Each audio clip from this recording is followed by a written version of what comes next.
I'm Vashi Nedomansky, and welcome back to the fifth and final episode of my behind-the-scenes video series on the making of my sci-fi short film, The Seed. For our short film, we only had 3 crew members, myself, the 2 actors, 1 camera, no audio recorded on set, no lights except for an iPhone to light in the cave that we ended up shooting in, which you'll see soon.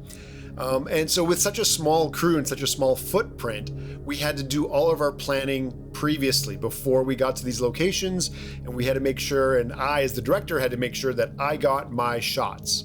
And I also had to make sure that I got clean plates and any kind of footage I needed that I would be adding 3D assets into later, or leaving a gap knowing that I would be creating complete 3D Unreal Engine shots to fill in for something that wasn't there at the time.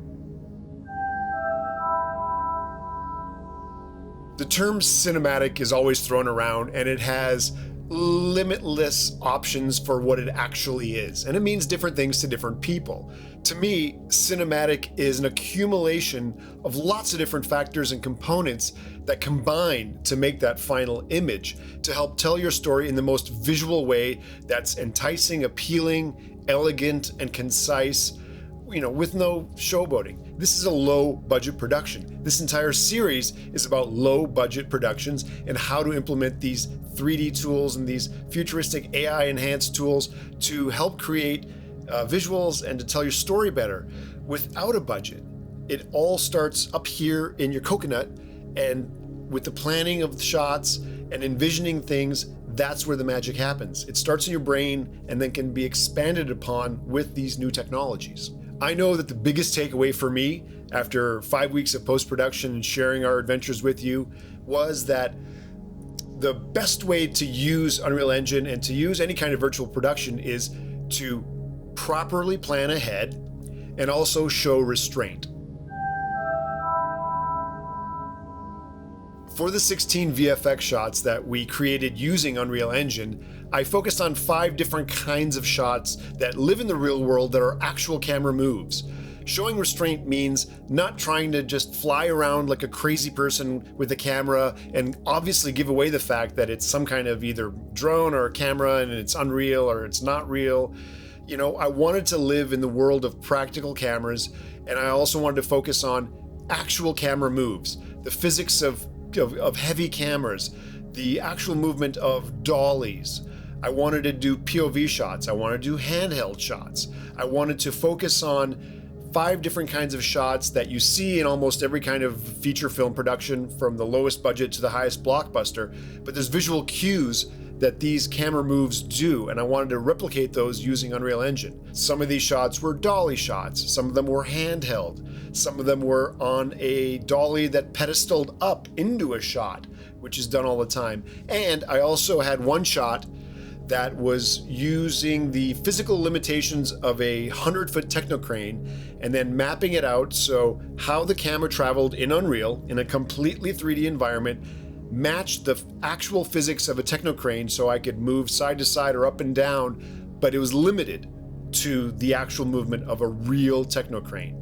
What I didn't want to do was to use Unreal with no boundaries for no reason. I wanted every shot that I created to help the story, to fit in with the pre-existing footage I already shot, and to be convincing, realistic, photorealistic actually, and to blend seamlessly with everything else. If I can pull off the shots that I envisioned here, create them using this technology, drop it into my film, then I've accomplished, I've won, I've done what I wanted to do, because I knew that I couldn't create some of these shots in reality.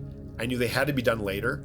I felt that by showing restraint, keeping the camera moves, and keeping the shots within a world of realism that the actual practical footage I already shot lived in, then it would seamlessly blend together.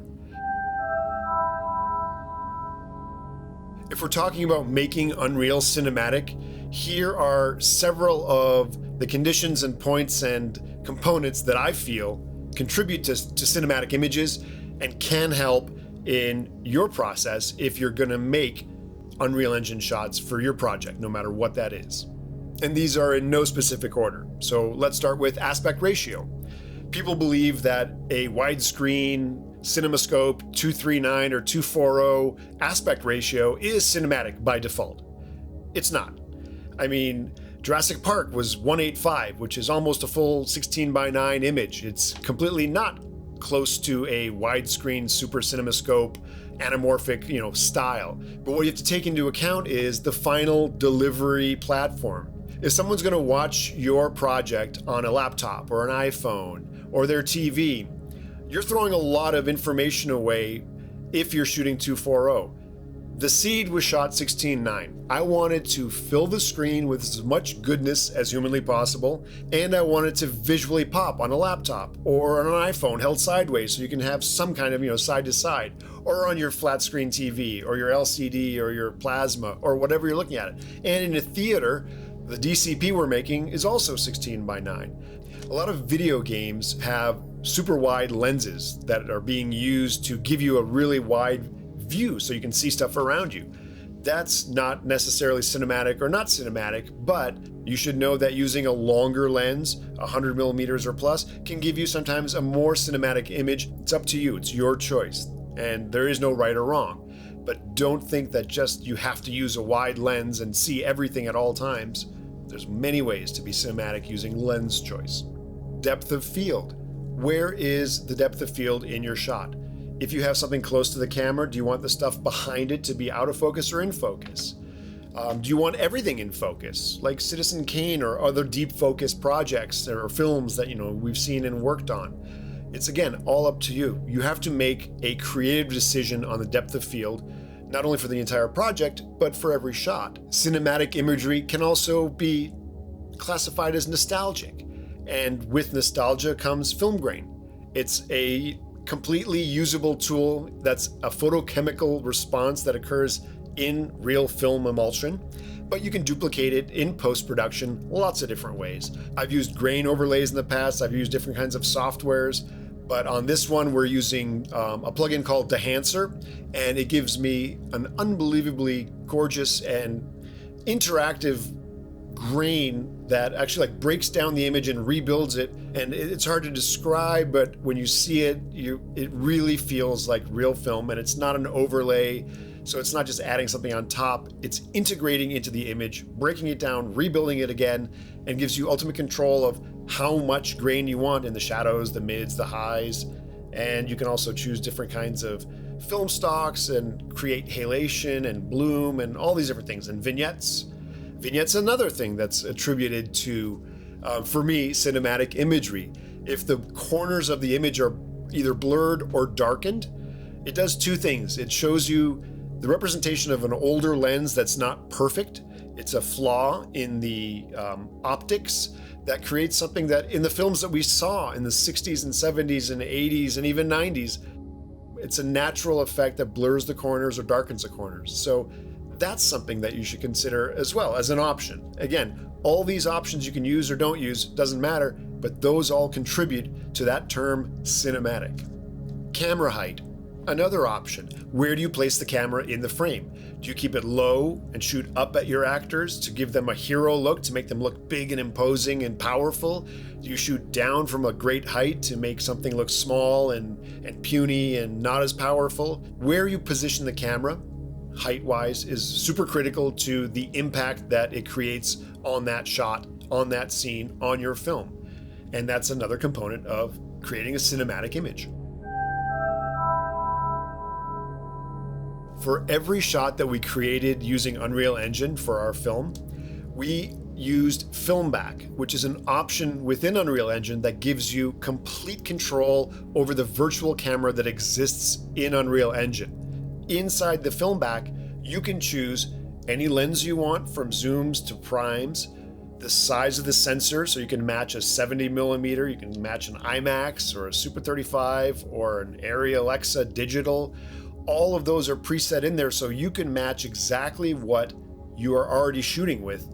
And most importantly, if you've shot something with a certain camera, let's say an Arri Alexa, then you can set up the FilmBack inside Unreal Engine to match exactly the settings of your camera. So anything you shoot and any lens that you use that you had on the day, you can duplicate and replicate in Unreal Engine. This gives the filmmaker absolute precision in matching virtually and digitally what you shot on the day practically and in real life. What we're trying to do is, in this virtual world, create reality. And if you have these little check marks, these little settings that work in the real world, they will only get you closer to the finish line and closer to a more photorealistic image and shot that you need. So that's an overview of components that I find to be important to create a cinematic image. And that's, again, different for every person, different tastes, different styles.